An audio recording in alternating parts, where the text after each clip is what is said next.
се свети името Твое, да дойде царството Твое, да биде волята Твоя, како на небото, така и на земја.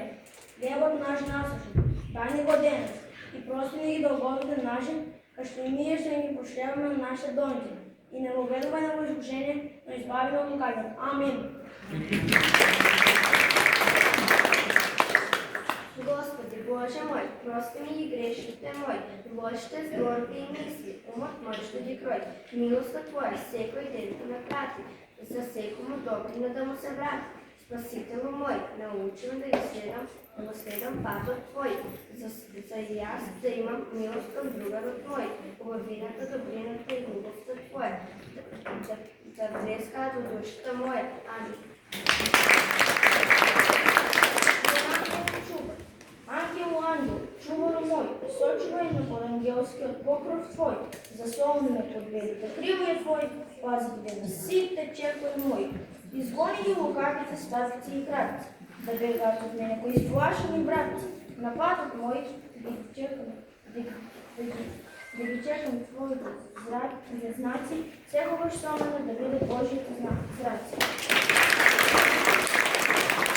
Благодарен Боже, денокта мирна, денот светл, љубовта мирна, зборовите добри, љубви, преградката силна. Помогнаме да го направим тоа што треба, добро и спокойно, без врега. Учам и лигам, смеям и пеем, на сите спокој да ни влеем и радост Божия да сеем. Амин.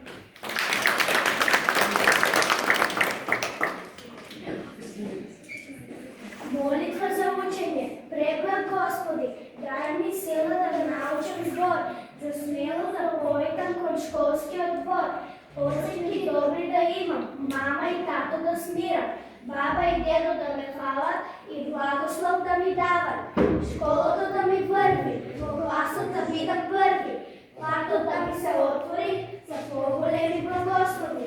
За Твоята помощ да се кажувам и секогаш да се радувам. Амин. Богородице, Дево Майко и Владичице, Твоите молитви, упати ме на добри дела, за да ги сакам сите, со душа цела, со Твојот мајчински збор.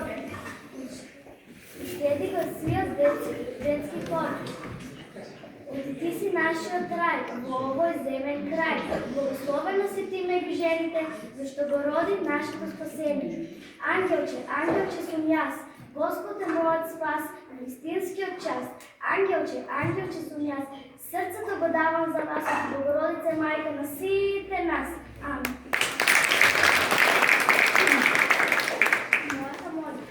Мојата молитва секогаш ќе започнува со Господовата молитва. Отче наш, Отче на небесните, се свети името Твое, да дојде царството Твое, да дојде волјата Твоја, како на небото, така и на земја. Хлебот нас насушен, дај ни го денес, прости ни долговите наши, дека што ги прощеме ние нашите думи. И да бидеме изкушени, избави нас од лукавиот, зашто Твојата слава се силата и царство и за века веков. Амин. Господи, Ти благодарам за моето, што сме здрави и живи, јас и моето семејство. Ти благодарам. Јас се молам за нив секоја вечер, секоја утро и секоја вечер. Ти благодарам што сме среќни, јас и моето семејство. Амин.